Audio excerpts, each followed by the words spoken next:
Hi guys, thanks for tuning in. Today I've had one cup of coffee just before I start recording, and so I'm a little hyper and I might speak a little too fast for most of you. And if I do, leave a comment below, and if you guys are interested in transcribing my conversation, I don't know, it's just an idea. But anyways, today I want to talk about YouTube being broken, and my question is it really broken? There's been a lot of talks about people losing subscribers, subscribers being unsubbed, and videos not being shown to their subscriber section or notification or recommended section or something. Anyways, first things first, YouTube is a business. YouTube is a, it needs and it requires to generate some form of income so that it can provide a free for use platform for us, us the viewers and creators. Now,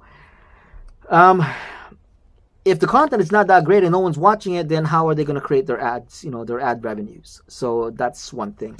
Now, let me just dive into something else, okay? This is YouTube. I want to step away from YouTube and use Facebook as an example. Now, when we have Facebook, we have friends and such. They post, they rant and whatever.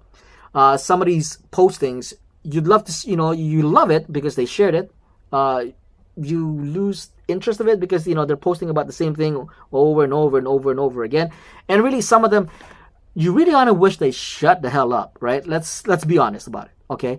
Some of these thoughts and rants should really be kept on a personal level, and because you can't filter yourself, they created the filter for you. Now, for you as in people that are actually receiving this post.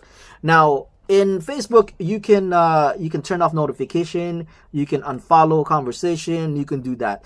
YouTube is almost doing the same thing. They've created that with that bell, right? And I think that bell signifies where if you're really highly interested in their content, you would click on that bell and wish to be notified. And say, for example, this creator has kind of lost its way of your interest, or you diverted to another form of interest and you're no longer interested into it, but you want to remain subscribed, then you unclick or, and click or unclick that bell to kind of like give you that option.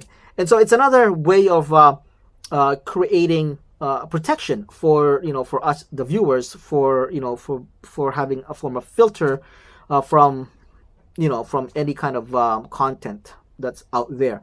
I mean, granted to say that some content are watchable, some of them are not, and some of these things that you don't want to watch, and especially have like little people that are watching this that shouldn't be watching it, and it's being recommended. How else are you supposed to leave them, these little guys, without with minimum supervision, right? So I think maybe that's one of the things of what this bell is doing. So to be honest with you, some of these creators are just kind of like getting out of hand sometimes, and some of these things they're not filtering themselves. So I'm all up for having a filter. If you don't like my channel, good for you. I appreciate that you don't, and I appreciate if you do. The reason being is because this is my creative outlet space, and I have accepted for a long time that that opinions and creativity will always differ from people to people. So, it's not a big deal to me. The other thing is I want to talk about is for people that are like gaming the system.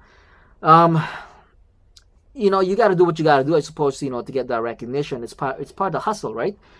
At the same token, I hope you're just doing YouTubers and your viewers right. And at the end of the day, it's, you do you, right? But just got to remember, right? If you're in a community, you have to be responsible and be mindful of what you put out there. So yeah, that's pretty much my rant. But anyways, if you like my video, if you want to hear me talk about nonsense, click on that bell and that like and subscribe. So until then, don't forget to wash your bum,